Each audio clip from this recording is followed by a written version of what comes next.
أعوذ بالله من الشيطان الرجيم بسم الله الرحمن الرحيم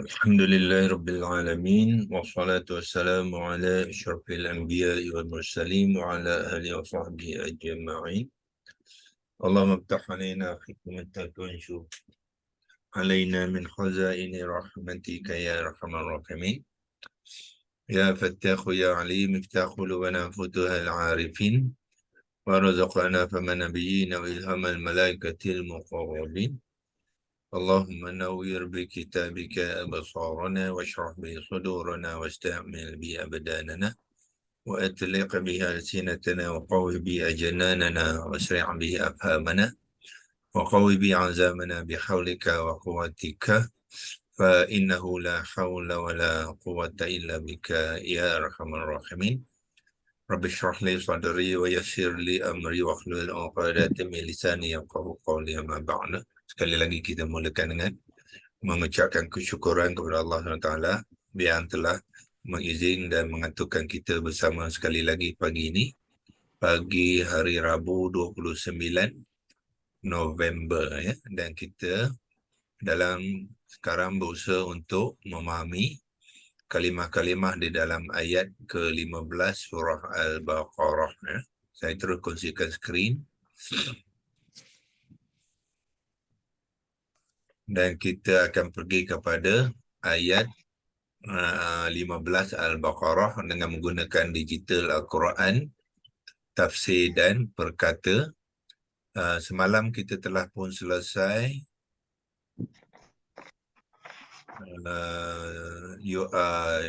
screen sharing. Okay.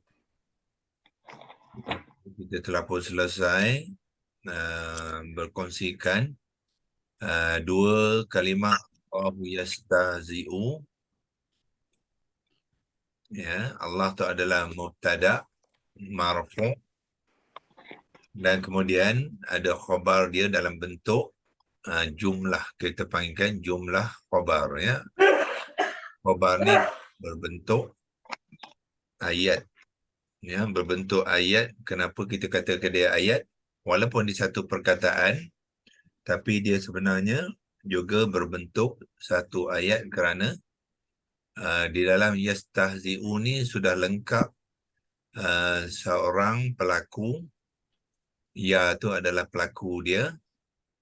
Kemudian dia ada kata kerja dia, iaitu yastahzi'u itu adalah satu kata kerja bentuk fi'il mudhari' dan dia ada masa dia ya. Masanya perbuatan fi'il mudhari' yang marfu' yang ditandakan oleh hamzah baris depan tu menunjukkan fi'il mudhari' yang marfu' menunjukkan perbuatan tu sedang berlaku ya. Kemudian sebenarnya yastahzi'u ni dia ada mempunyai objek dia ya, objek dia. Maknanya perbuatan yang ada objeknya di dalam kalimah itu, iaitu him ya. Him tu objek dia. Ya, yastahzi'u him ya. Tetapi bahasa Arab ni ada terdapat kalimah-kalimah yang dipanggilkan fi'lun muta'adi, fi'lun yang mengambil objek, memerlukan kata sendi ya kepada objek, Jadi kata sendi ni ialah be. Jadi kalimah ni menjadi yastahzi'u bihim, bukannya yastahzi'uhim. Sepatutnya kalau Melayu yastahzi'uhim ya. Maknanya Allah itulah yang mempermain-mainkan mereka ya, tapi dia ada B di situ. So B ni kita panggilkan harfun B zaidah ya. Zaidah ni maknanya dia tambahan saja ya, ataupun ziyadah. Macam kita kata alif ziyadah tu, yang ni pun B ziyadah, dia tambahan saja ya. Dia tidak berfungsi untuk memberikan makna apa-apa. Maknanya kita bila menterjemahkan tu bukanlah kita menterjemahkan dengan mereka Ya, kita tidak menterjemahkan dengan mereka. Dia kena adalah ziyadah. Dia tambahan saja yang untuk melengkapkan perbuatan yastahzi'u. Ya. Yang mana berbeza dengan sebagai contohnya kita lihat kalimah selepasnya. Di sini tuan-tuan lihat terdapat satu kata kerja yamuddu, ya. Yamuddu tu satu kata kerja, kemudian objek dia hum. Yamudduhum. Yang ni dia tidak ada harfun ziyadah, ya, harfun tambahan. Dia tidak perlu. Ada kalimah yang muta'addi yang memerlukan harfun ziyadah, harfun tambahan. Ada yang tidak memerlukan. So yamudduhum ni dia tidak ada. Dia tak ada yamuddu bihim, tak ada. Dia tak perlu. Ya, tetapi yastahzi'u ya adalah kalimah yang memerlukan harfun bi sebagai harfun tambahan untuk menyambungnya kepada objeknya, ya.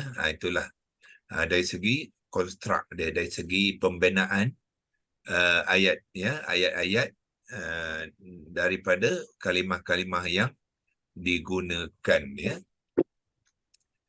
Cuba kita lihat beberapa contoh lain, ya, supaya Kadang-kadang dia tak, dia mengajar. okey, ya, kita mutekan sekejap.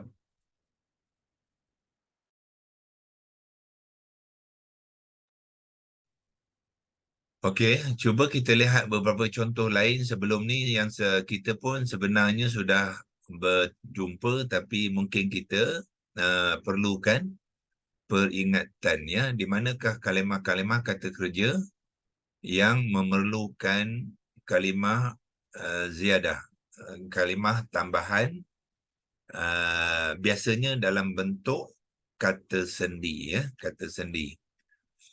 Cuba kita lihat ayat ke-7, ya, ayat ke-7 ini, ya. So apakah kata kerja dia? So kita gunakan kotak ni untuk membantu kita. Kata kerja dia ialah khatamallahu, ya. Khatamallah ni adalah kata kerja dan Allah tu adalah fa'il dia, ya, dalam bentuk fi'il madhi. Sekarang ni dalam bentuk fi'il madhi, Allah telah mengunci, ya. Allah telah mengunci. Apakah yang Allah telah mengunci? Ialah qulubihim, ya, qulubihim. Ini objek dia, ya, objek kepada khatamallahu. Tetapi dalam konteks ni dia ada ala sebelumnya. Itu, ya. So kalau tak ada ala tu tak lengkap pembenaan ayat yang menggunakan kalimah khatamah. Sebab khatamah ni kita panggilnya fi'lun muta'addi, madhi muta'addi yang memerlukan kata sendi ala kepada objeknya, ya. Jadi ala qulubihim. So ala ni dia dipanggilkan harfun ziyadah, ya, harfun ziyadah, tapi dia masih lagi berfungsi sebagai harfun jar. Kerana apa? Dia akan memajrurkan objek dia. Jadi objek dia sebenarnya quluba, ya. Sepatutnya kalimah ni ialah khatamallahu qulubahum. Itu sepatutnya lah. Sebab qulub adalah objek. So dia sepatutnya mengambil baris atas. Jadilah qulubahum. Tetapi khatamah ni memerlukan kata sendi kepada objek dia.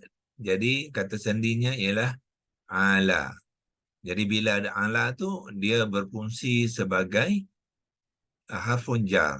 Dia memajrurkan objek dia qulubi. Walaupun pada asalnya ialah quluba, tapi bila ada ala, jadi dia sudah bertukar status dia daripada mansub kepada majrur. Kerana sekarang ni dia sudah terikat dengan apa? Sudah terikat dengan pertalian jar wa majrur. Sedangkan tadi dia adalah objek yang mansub, ya. So bila ada dua keadaan, ya, keadaan mansub dengan keadaan majrur, yang manakah yang lebih kuat, yang manakah lebih dominan, ya? Keadaan dia dalam bentuk ikatan majrur tu adalah lebih kuat, lebih dominan, ya.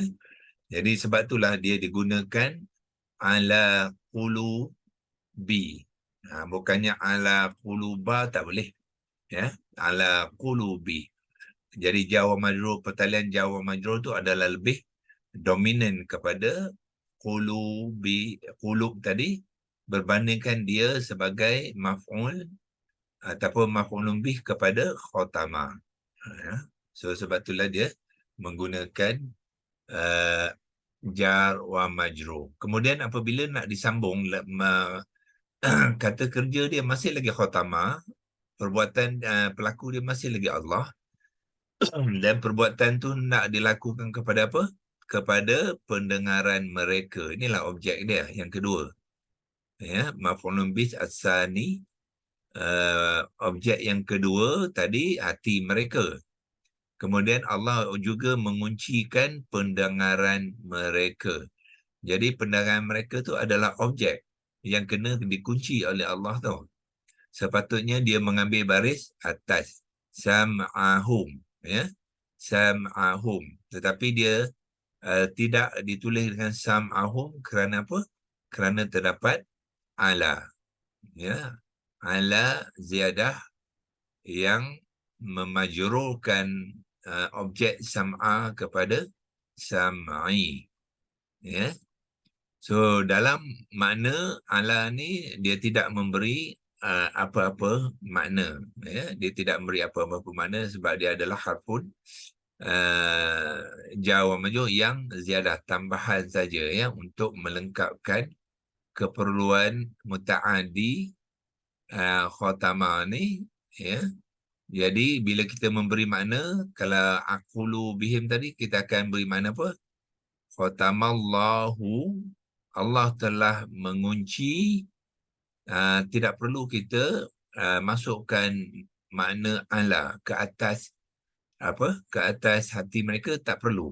Ya, sebab dia hanya tambahan saja. Ya, so kita boleh terus, Allah telah mengunci hati mereka. Hati mereka. Ya. Itu maknanya ala ni tidak perlu kita terjemahkan sebab dia tidak memainkan peranan dari segi makna, dia hanya memainkan peranan dari segi pertalian sahaja, ya, pertalian yang menyebabkan dia jar wa majrur di sinilah ala qulub, ya. Okey, begitu juga di sini bila kita nak menambah makna dia wa ala sam'ihim, dan pendengaran mereka. So tidak perlu kita masukkan makna ala tu, ya, dan pendengaran mereka. Nah, dan yang ketiga sekali Allah nak menyatakan tentang absarihim. Okey, di sini terdapat juga Jawa majrur ala absarihim, ya. Tetapi di sini kalimah kata kerjanya bukannya khatamah. Khatamah ni habis di sini saja. Khatamallahu ala qulubihim wa ala sam'ihim, ya. So di sini kata kerjanya yang mana? Kata kerja dia adalah mahzuf, ya, tidak dinyatakan. Yang kata kerjanya bersabit dengan risyawah. Ya, risyawah ni ialah menutup, ya. Jadi perbuatan menutup tu juga memerlukan ala, ya, kata sendi kepada objeknya, iaitu apa dia? Absarihim, iaitu pandangan mereka ataupun penglihatan mereka di risyawah, ya, ada terdapat satu tutupan. Ini dalam bentuk isim. Jadi maknanya apa? Sebelum ni mestilah ada dia punya apa tu? Kata kerja dia, iaitu yaghsha, ya. Wa yaghsha ala absarihim. Sepatutnya macam itulah, ya. Tapi yaghsha tu dihazahkan dalam ayat ni, dia terus kepada wa ala absarihim, bermakna kalimah yaghsha ataupun memerlukan, ya. Memerlukan yaghsha daripada sinilah. Macam mana kita tahu yaghsha tu? Kita boleh tengok di sini. Kalau kita tekan risyawah ni, ya, dia adalah daripada 3 huruf akar yang sama, ya. Daripada dia 3 huruf akar dia, ghain, shim, waw, menjadi kata dasar ghasya. Waw ni akan bertukar pada alif maksurah mungkin dalam kata dasar dia. Jadilah ghasya maknanya menutup, ya. Jadi bila membentuk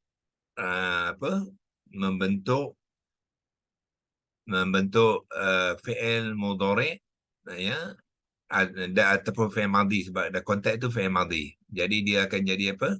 Ghasya.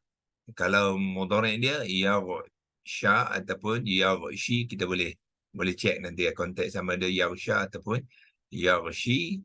Kalau fi'il madhi, dia jadi ghasya. Yang ini bertukar pada alif maksurah, ya. Jadi sebab ini adalah fi'il madhi, jadi bila penambahan atifah dia dalam bentuk fi'il madhi jugalah. Jadi wa ghasya ala absarihim rishawah, ya. Tetapi tidak perlu. Sebab apa? Dengan adanya kalimah rishawah ni, it is understood, ya, sudah dipahami walaupun tanpa ada kalimah kata kerja ghasya, ya. Jadi risyawah tu sudah menunjukkan yang sebenarnya absarihim ni telah ditutup. Siapakah pelaku dia? Ialah Allah jugalah. Allah juga, ya, pelakunya, ya. Itulah beberapa contoh di mana kalimah-kalimah Al-Quran kadang terdapat kata kerja sama ada dalam bentuk fi'il mudhari' ataupun dia dalam bentuk fi'il madhi. Dia memerlukan harfun ziyadah, ya, sebagai pelengkap kepada perbuatan fi'lun dalam bentuk muta'addi tadi, ya. Itulah penerangan kepada kenapa di sini terdapat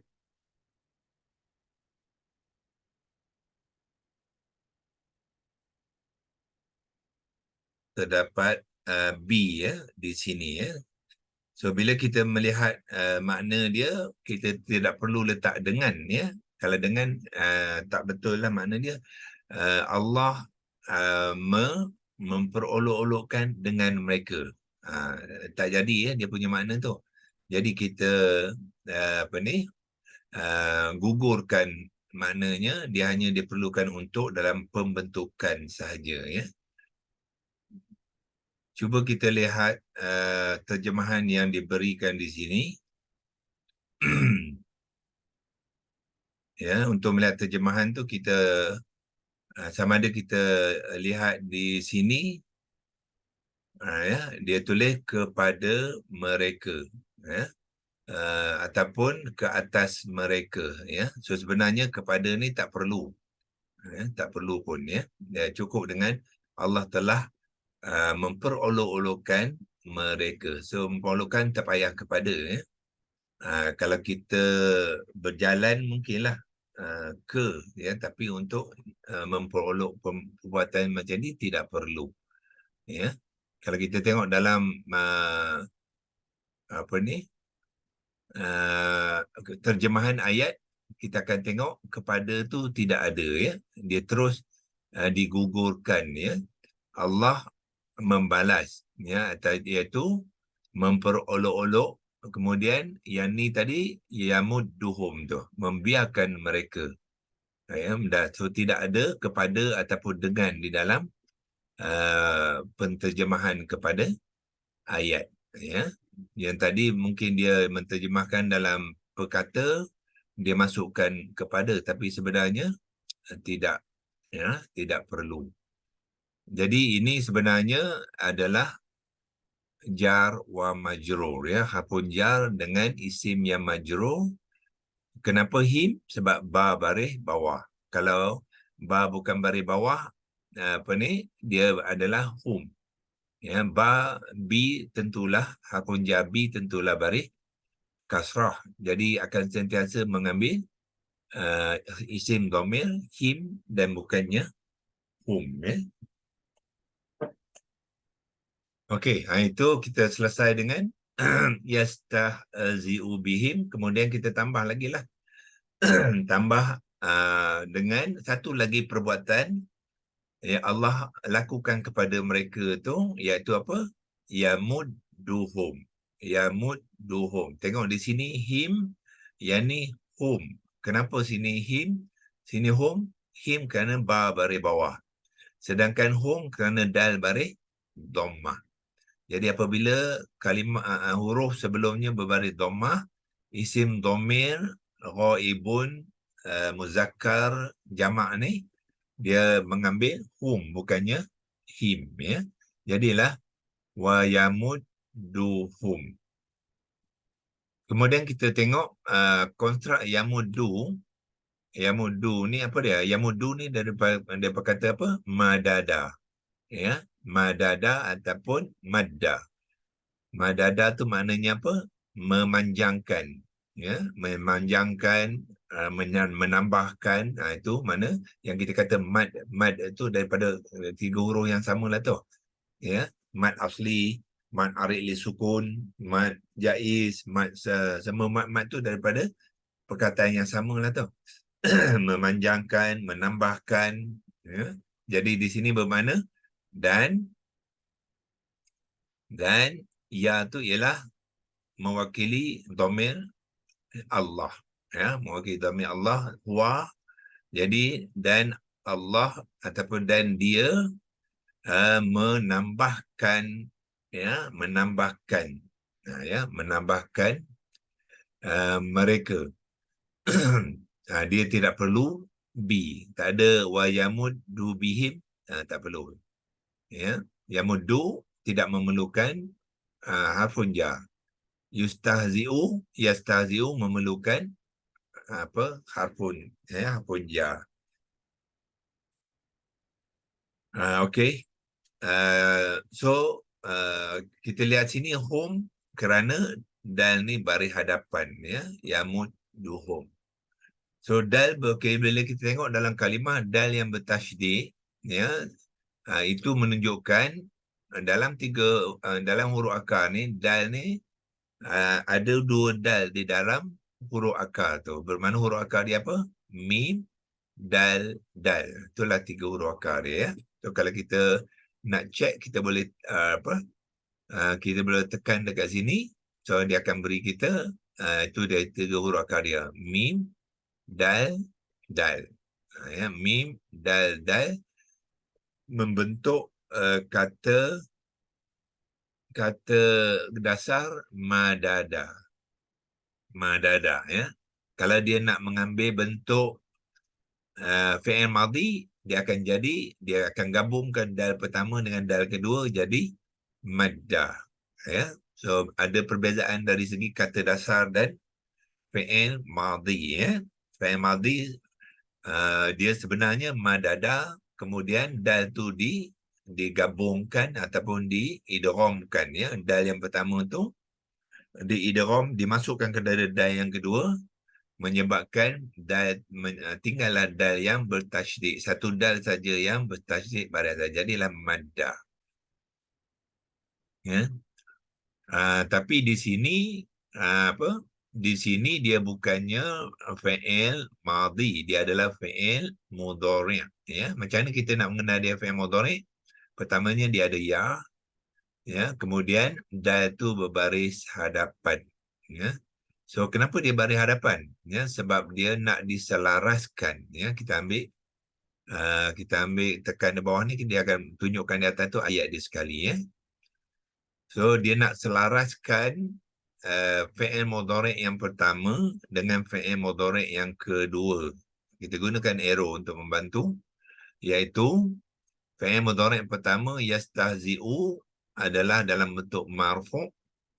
Ya, kemudian Allah nak tambah lagi satu lagi tambahan perbuatan yang Allah lakukan tu, dia juga akan mengambil bentuk yang marfu'. Jadi penyelarasan tu adalah dilakukan oleh apa? Adalah dilakukan oleh waw atifah ni.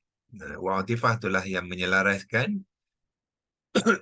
ma'tuf. Yang maddu ni adalah ma'tuf kepada yastahzi'u. Dia adalah tambahan fi'il mudhari' kepada yastahzi'u. Jadi dia mesti selaraskan i'rab dia, ya, maknanya perbuatan yang sedang berlaku dan kemungkinan berterusan berlaku. Ya, maknanya kalau Allah nak balas mempermainkan mereka tu dan menambahkan pada mereka tu apa dia? Ya'mahun. Ni dia punya objek dia lah, ya. Objek dia perbuatan yamuddu ni. Ini dia punya objek objek pertama, dan objek yang keduanya itu objek dia lah, ya. Jadi Allah tambahkan membuatkan mereka tu dalam keadaan ya'mahun, ya, dalam keadaan tu'yanihim ni, maknanya perbuatan yang berlebih-lebihan tu, tawud tu, ya, sedangkan mereka ya'mahun tu dalam keadaan yang ni, dalam keadaan apabila kesan daripada yastahzi'u bihim dengan wa yamudduhum tu menyebabkan mereka tu dalam keadaan yang terumbang-ambing. Yang mahu ni tidak ada orang kata arah tuju, tak tahu apa yang nak pergi mana, apa sebenarnya betul dan salah dan sebagainya. Itu dipanggilkan yang mahun, ya.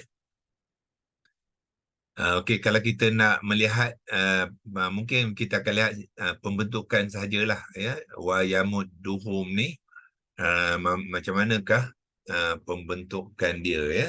Sebab dia melibatkan fi'il mudhari' yang yang mempunyai dua huruf akar yang sama, ya.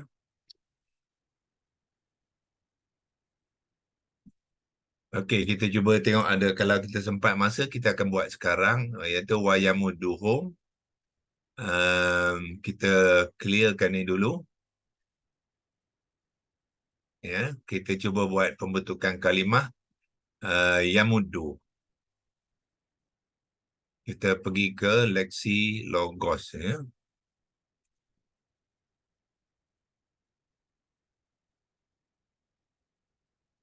Okey, ambil leksi logos.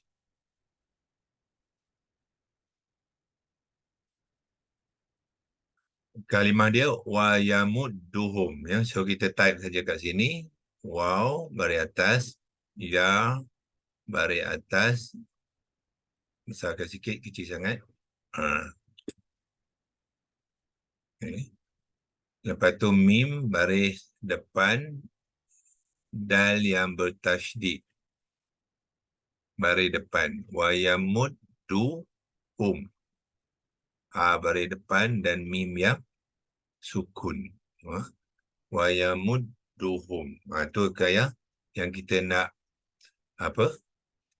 kita nak bincangkan, memperkenalkan dia. Kalau kita lihat sini, berapa komponen dia ada tu? Ada 3, ya. So kita boleh pecahkan dia kepada 3 komponen, iaitu satu ialah waw. Waw ni adalah waw atifah. Lepas tu komponen yang kedua ialah yamud do. Ya. Kalau kita nak space, buang space pun tak apa untuk apa merapatkan dia, ya. Jadi wow, yang ni kita space lah, ya. Wow satu komponen yang ini, kemudian yang do ni satu komponen kata kerja dia, lepas tu home tu adalah objek dia, ya. So objek dia, ya. So apa kita buat, kita boleh nanti kita akan cuba terangkan setiap komponen tu, iaitu wow sebagai contoh. Kita boleh masukkan wow tu dulu sini untuk menerangkan dia, iaitu wow ni kita panggil dia apa? Wow Altifah. Macam ni je Altifah, rumi dia. Dia ain, so kita gunakan apostrofi A. Ya, apostrofi itu ialah ain. A itu ialah baris fathah dia. Kemudian dia ada alif mat. So letakkan satu A, satu lagi, lepas tu to kita gunakan T yang besar, Altifah. Nah, tu dia. Apa ni? Cara nak menulis rumi kepada ejaan waw Altifah tu, kita boleh susun dia dalam satu macam itulah, ya. Waw Altifah, dan kita arrowkan dia lah. Mana arrow? Kita ambil arrow warna hijau. Ya, sekarang ni kita nak melihat apakah yang wayamuduhum tu daripada aspek komponen dia, ya. Dan besok kita akan sambung lagi yamudu ni, lepas tu home dalam mengenalkan dia dari perspektif komponen, ya. So dia ada 3 komponen tu, kita akan terang satu-satu. Yang ni pun kita terang, walaupun kita dah terang secara verbal nanti, kita akan tuliskan supaya tuan-tuan lebih jelas, ya. Dan yang apa dia home dan sebagainya. Lepas tu barulah kita buat pembentukan kalimah, ya. InsyaAllah hari ini kita sudahi di sini dulu. Yang ni kita simpan, ya. In case kalau nak guna besok, kita boleh rujuk balik kepada dia, ya. Yang ini kalau kita nak copy pun boleh, kalau tak nak copy pun boleh, sebab dia pendek saja, ya. Kita boleh tulis semula lah dalam leksi logos besok, ya, insyaAllah. So, Prof, nak tanya Prof. ya, Yang tadi Prof cakap pasal kalimah yang madi muta'adi tu, ya, banyak tak kalimah yang kes dia macam tu Prof? Yang banyak. perlukan Banyak. banyak. Kita kan, Saya tak berapa nak faham lagi, tapi dia macam insting of macam tadi yastahzi'u perlu harfun jar. ya, Adakah disebabkan dia juga madi muta'adi ya? dia muta'adi yang memerlukan ala, B tu. Ada Macam mana muta'adi dia tak kita perlukan. sebab dia kat situ mudhari, yang khatamah tadi madi, Tak, yang ni dua-dua boleh. Madhi pun boleh, mudhari' pun boleh. Maknanya kalau muta'adi itu memerlukan harfun jar, dia sama ada mudhari' ataupun madhi, dia akan memerlukan dalam dua keadaan. macam mana kita nak tahu kalimah tu perlu tak perlu? Dalam ayat tu. Dalam ayat tu kita akan lihat lah. Macam tadi kan. Dalam ayat kan dia ada B tu. Maknanya dia memerlukan B tu. Jadi dia membina ayat dia tak ada yastahzi'uhim, tak ada. Kalau tak ada B, dia sepatutnya yastahzi'uhum kan. Macam tu lah. Tak ada. Dia tak bina sebab dia memerlukan harfun jar tu. So kita Itulah. akan tahu apabila kita melihat ayat tu, ya. Tak perlu hafal, ya. Jangan hafal. Tak boleh hafal. Maksudnya kalau kita nampak harfun jar tu duduk kat situ Itulah sebab sebelum dia. objek, itulah sebab dia lah. Itulah sebabnya. Kerana tak kira lah madi ke mudhari' ke, tapi yang muta'adi yang Yes. perlukan kata sendi tu. Ya. Tapi kalau kita baca, kalau bahasa Melayu macam kadang-kadang macam tak kena je ya. Tak kena. Betul. Tak payah letakkan dengan tu, ya. Tak Okey, jadi. faham. Jadi terus kepada objeknya, maknanya tu. Tapi dalam kes ni objek dia dia tak nampak macam objek lah, sebab dia dah ada jar tadi. Sebab harfun Jawa Majrur lebih Dia tak dominan. ikat dengan lebih dominan. Oh, Status itulah yang Jawa Majrur dia punya adalah alat. lebih dominan daripada mansub ya. Hmm. Dia punya taraf dominan tu um, dia apa? Marfu, lepas tu majrur, baru mansub macam tu Mansub selalu kalah Kita akan tengok dalam konteks ayat sendiri ya. Daripada ayat tu, contohnya bila dua keadaan macam tadi, satu mansub Hmm. dan satu majrur, majrur Hmm. akan lebih dominan. Kalau mansub dengan marfu', marfu' lebih Lebih dominan. dominan. Ah, Yalah, mansub tu macam selalu tak dominan lah dia kalau dia dia sambung biasanya dengan mansub marfu ni dengan dia punya jas. ranking nombor 3 lah orang kata. Ya. Marfu nombor 1, jas. Majrur, Kerja majrur, dulu. Majrur nombor majrur. 1. Hmm. Majrur nombor 1 Lepas tu baru marfu, baru Ya. mansub. Hmm. Okey. Okey, faham sikit lah. Terima kasih, Prof. Okey. Okey, wabillahi taufiq wal hidayah. Wassalamualaikum warahmatullahi wabarakatuh. InsyaAllah kita akan sambung besok. Ya. A'udzubillahi minasyaitonir rajim. Bismillahirrahmanirrahim. Allahumma arhamna bil Qur'an waj'alhu lana imaman wa nuran wa hudan wa rahmah. Allahumma zakkirna minhu ma nusina wa 'allimna minhu ma jahilna warzuqna tilawatahu ana al-laili wa tarafan nahar waj'alhu lana hujjatan ya rabbal alamin. Wa sallallahu ala sayyidina Muhammad wa ala alihi wa sahbihi wa baraka wa sallam. Walhamdulillahirabbil alamin. Taqabbalallahu minkum minna wa minkum. Amin. Taqabbal ya karim.